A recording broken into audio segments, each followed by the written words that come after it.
In this video, I'll be installing a Eonon Back-Up camera in my 2013 Mazda 3, and it's going to work with the Eonon stereo head unit that I've already installed. In the description of the video, I'll throw some links to the Eonon head unit video, as well as links for this product and all the products that I used to actually do the installation of the camera. Taking it out of the box, camera's very basic, just a little square cube, has a little base plate on it, where you can put two screws through it, and there are two connectors. One is a power connector and one's the actual video output connector. The box has two small screws in it, but they're very generic screws. You can use whatever you want. And there is a foam piece that is sticky on both sides, so it's like a two-sided sticker, and it's going to mount onto the camera so that you could stick it to your bumper and then you can screw through it as well. Now, pulling out the rest of the cabling here, there are obviously two ends to this, and it is enough to go front to back on the car. The first side is for the camera. Obviously, everything's color-coded and pretty straightforward. And there's also a power connector to connect to your reverse lights and a ground connector to connect to a ground. On the other side, there's one input for your monitor, and there's also what they call a trigger wire to alert your head unit that the vehicle is in reverse. Now, they do provide a wiring diagram in the manual, pretty basic, but I do not wire it that way. I do not wire my camera to the 12 volt at the reverse lamp. All I do is wire it to the ground at the reverse lamp, and instead of a trigger, I wire it directly to a 12 volt source up at the head unit. But you'll see that in the video, and I'll put timestamps in the video as well to make it easier to bounce around in the video if there's only specific things you're looking for. Now, obviously I've removed this in the video for the Eonon head unit installation, but really all you need to do is to take off this one piece that has the two air conditioning vents on it. And I'm just using a flathead screwdriver in this case. Really just need to pop the corners up, and then it'll be loose enough for you to remove it. I don't remove any of the wires, I just lift it up, and that's pretty much it. Before installing the whole camera, I do a test here. So I've connected it to the 12 volt at the head unit, and I've obviously plugged it into the yellow input from the camera, and then I've plugged the camera in just up at the hood of the vehicle. I put the 12 volt on the positive of the battery, and the ground, I just picked a grounding point on the vehicle that's under the hood. Like I said, I just want to test it out, see the different ways that I could wire things up. And this is my first kick at it. Put the car in reverse and it works right away. No issues. So this wiring configuration clearly works, but it is not the one that I go with. The one that I actually go with is the 12 volt at the car, because you don't need that trigger wire. Because how this is wired is that the stereo will know that it's in reverse when you put the vehicle in reverse. You don't need that trigger wire. You may have a head unit that requires a trigger wire, so it'll need that 12 volt signal from, say, the reverse lights. This one doesn't. So you can see I also do not have it connected to the battery. All I've got it connected to is the ground at the camera.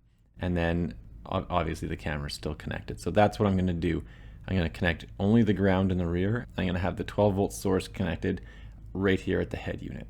Now, to get these wires through, this is obviously going to be Mazda 3 specific. I use this coat hanger a lot. So you can see I've passed the coat hanger down into the passenger foot area and then taped the wires to the coat hanger and pulled it through. And then after I pulled everything up and through, I just connect the yellow output from the camera and then tape it up with some electrical tape so it doesn't go loose. And then I just twist in the connector for the 12 volt source, and then put that rubber cap that came with the 12 volt lead on top and taped it back up. And then just put the vent cover back on. And the vent just pops right back into place, same way it came out. Now, for all these things in the passenger side footwell, they just sort of pop off as well. There's no real trick to this. A couple little push button connectors that hold some things down. And then for the front and rear, these door sills just pop off. Just carefully use something like a flathead screwdriver so you don't scratch the paint when you're getting them off, and then just give it a little twist and it should pop up. And there should be 2 to 3 connectors for each of them that hold it down. Now you can see I've run the cable in the front passenger well. It goes to the sort of the kick panel area, and then it runs down the side. And once again, for the area between the two doors, I'm going to use the coat hanger just so I don't have to pull that out as much. Again, push the coat hanger through, tape the wires to it, and then pull the coat hanger through in reverse. And that just makes it easier so the wires don't get all tangled up or stuck inside of those kick panels. Then I'm going to position the wire as I want it and then snap everything back into place. So you can see Looks pretty clean, can't really see it. Obviously I need to do some detailing in the vehicle. And then for the portion that's going to allow me to pass into the trunk, I need to rip everything out of the trunk first. So I pulled out the bottom piece, and then I'm going to have to pull out this side carpeting piece just so I can pass that wire through. And this thing's held in by 4 of those little push button clips. If you have a flathead screwdriver, you just pop the center rearward on the clip and it should pull out. Pretty simple. So once you've got everything out of the trunk, once again, take that coat hanger and pass it through that hard plastic piece again, so you don't have to pull everything completely apart. You just need to pop it enough to pass that coat hanger through. Tape the cables to it again, and I'm going to pull that straight back and get the cables all the way into the trunk area. Overall, I would say it only took me about 15 minutes to get the wires from the head unit all the way back into the trunk. And there it is, and everything in the vehicle is back in place. So you can see that I've already taped up the 12-volt wire in the rear because I'm not going to connect it to the tail lights, and I found a suitable ground in the rear, which I'm obviously going to test out before I put everything back together. Right there, it's the one that's connected to the tail lights. It's really just connecting the camera to the body of the vehicle.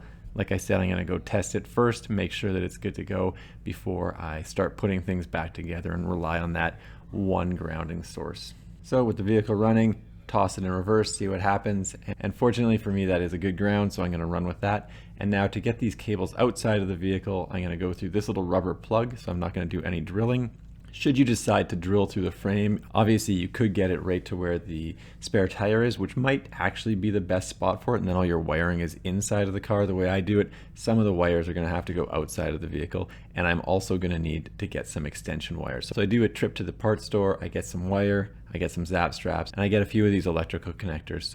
I do put an electrical connector on the ground just to make it more of a positive connection, and I extend the grounding wire so I can get everything outside of the vehicle, and then I just use one of those wire-to-wire connectors to affect the extension of that ground wire. So I had to add about 2 feet to the ground wire. Now for the wires for the camera, it's going to go right back above the license plate. So you can see I've mounted the camera obviously right in the middle and just above the license plate, and then I pushed all the wires back behind the license plate and then down. Behind the license plate and then straight down. And then I've just connected all the wires. So like I said, unfortunately I did make all the connections outside of the vehicle, not what I really wanted. And then I do connect the wires inside of the vehicle as well with some zap straps, and then I tape that hole up. And then really I just throw all the carpeting back in, put all the little clips in place, and that's it. So the trunk looks good. And then this is what it looks like underneath. Like I said, you got to use some zap straps somewhere, and this is where I used them. So there's a couple attachment points, and I've kept the wire nice and tight, and then obviously I've taken some electrical tape and really wrapped up those connectors so that I don't get any water inside of them.